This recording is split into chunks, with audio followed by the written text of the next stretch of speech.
Hi అండి, welcome to SMR channel. చాలా రోజుల తర్వాత వీడియో పెడుతున్నాను. చిత్రాన్నము, రాయలసీమ సైడ్ చేసే చిత్రాన్నము, మొక్కజొన్న పునుకులు చేశానండి. వాటిలోకి నంచుకోవడానికి కాంబినేషను, అందుకే పెట్టాను. ఈ చిత్రాన్నంలోకి కూడా శనగకాయ ఇత్తనాలతో పాటు మొక్కజొన్న అవి వేసానండి, స్వీట్ కార్న్ అవి. ఇది మొక్కజొన్న పునుకుల్లోకి దాంట్లో కాంబినేషన్ పచ్చిమిరకాయలు, అల్లము, వెల్లుల్లి, జీలకర్ర, కరివేపాకు మిక్సీకి బట్టి మొక్కజొన్నల్ని ఇవి మరీ లేతవండి. వీటిని కడిగి బిర్రుగా ఇది చేసుకొని వేసుకోండి, లేకపోతే జోరుగా ఇదే అవుతుంది, లిక్విడ్ నీళ్ళుగా అవుతుంది. మళ్ళీ నేను అది నీళ్ళుగా అయినందుకు వడమాదిరిగా తట్టుకునేకి రాలేదు కాబట్టి పునుకులు వేసాను. దాంట్లోకి రవ వేసానండి. ఇది ఓలిగి రవ అంటారు, ఆ రవ వేసాను.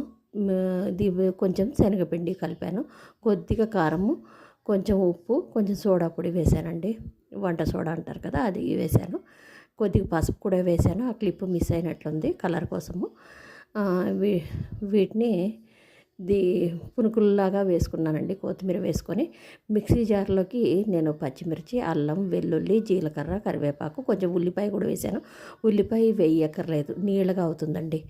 ఇది చిత్రాన్నం అండి. చిత్రాన్నము టమాటాలు, పచ్చిమిరపకాయలు, అల్లము, వెల్లుల్లి, కొత్తిమీర మిక్సీకి తిప్పిన, ఉప్పు వేసి మిక్సీకి తిప్పింది పేస్ట్ వేసి టమాటాలు వేసినాను కాబట్టి ఇంక లెమన్ వేయలేదు. శనగకాయ ఇత్తనాలు తాడింపులోకి వేసాను దండిగా. ఇంకా కొంచెం ఇవి కూడా వేసానండి, బేబీ కార్న్ కూడా వేసాను. స్వీట్ కార్న్ కాబట్టి ఇది కాంబినేషను చట్పటా టేస్ట్ తోటి చాలా బాగుందండి. పైన క్రిస్పీగా ఉంది, లోపల జ్యూసీగా మెత్తగా బాగుంది. చట్పటా టేస్ట్ ఉందండి, చాలా బాగుంది. చిత్రాన్నము, పునుకులు, మొక్కజొన్న పునుకులు.